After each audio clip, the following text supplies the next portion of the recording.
जम्मू कश्मीर के लिए कांग्रेस की गारंटी, जम्मू कश्मीर को पूर्ण राज्य का दर्जा, परिवार की महिला मुखिया को 3,000 रुपए महीना, 25 लाख का स्वास्थ्य बीमा, रिहेबिलिटेशन के लिए मनमोहन सिंह जी की योजना लागू होगी। संविधान के तहत हर ओबीसी को पूरा हक, 1 लाख खाली सरकारी पद भरेंगे, परिवार के हर सदस्य को 11 किलो राशन। कांग्रेस को वोट दें।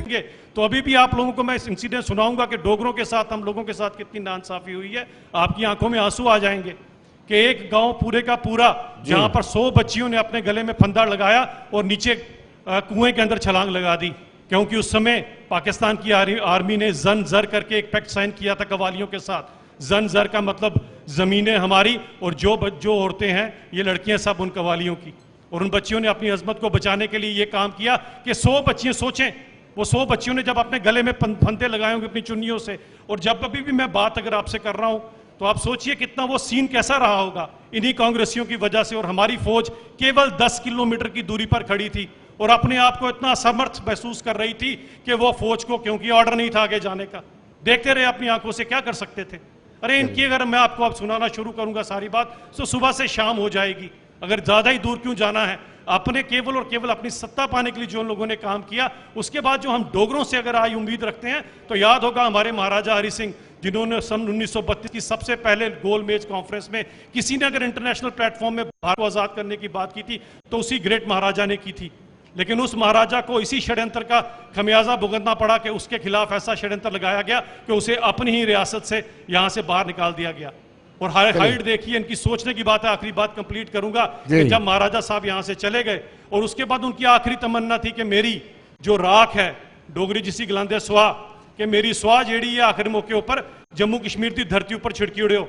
इंडियन एयरफोर्स की पैसे तक जमा कराए दे है, लेकिन इन्होंने कांग्रेसियां सुहा नहीं आन दी। उन गल चेता रखियो, 1 तरीक इनके सारे सिरे सुहा पानी थोड़ा कम है। चलिए कपिल जी, सवाल ये उठता है कि भाजपा के लोग शब्दों की शब्दावली उनके पास रहती है। प्रधानमंत्री नरेंद्र मोदी ने कहा मौन समर्थन, वाकई में मौन समर्थन था। नेशनल कॉन्फ्रेंस ने अपना मैनिफेस्टो जारी किया और बड़े, मतलब वो पूरा मैनिफेस्टो पूरी तरह से प्रेरित था अलगाववादियों से, अलगाववादी की विचारधारा से प्रेरित था। आपकी शांति, और उसके बाद आपने जो स्टेटमेंट दिया कि हम स्टेटहुड का दर्जा दिलवाएंगे, जबकि वो प्रोरोगेटिव केंद्र सरकार का, जो विशेषाधिकार केंद्र सरकार का है, वो मल्लिकार्जुन खड़गे ऐसे दिखा करके कैसे दिला सकते हैं? भारतीय जनता पार्टी की शब्दावली और प्रोपेगेंडा हमेशा साथ साथ चलते हैं, क्योंकि इतिहास जो लिखित है वो भारतीय जनता पार्टी के ना तो किसी आईटी सेल के प्लेटफॉर्म पे आपको मिलेगा, ना ही आपको व्हाट्सएप पे मिलेगा। वो इतिहास सिर्फ किताबों में दर्ज ही मिलेगा। और पार्टीशन की बात भारतीय जनता पार्टी के मुंह से किसियानी बिल्ली खंबा नोचे। भारतीय जनता पार्टी की अगर इतिहास की मैं शुरुआत करूं तो सबसे पहले 2 नेशन थ्योरी अगर इस देश के अंदर किसी ने दी तो वो भारतीय जनता पार्टी की पेरेंट बॉडी आरएसएस थी। मोहम्मद अली जिन्ना ने उसको एंडोर्स किया और 1947 से पहले भारतीय जनता पार्टी की जो पेरेंट बॉडीज थी उनकी सरकारें मुस्लिम लीग के साथ 2 प्रोविंसेस में थी, सिंध प्रांत में और बंगाल प्रांत में।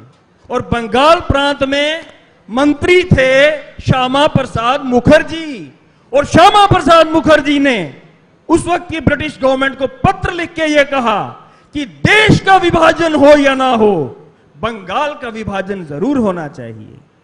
यह मानसिकता थी इनकी 1947 से पहले से लेकर आज तक। और जितने ही बच्चियों के साथ गुनाह हुए, जितने सर कटे, जितना खून बहा, जितनी अस्पतालें लूटी,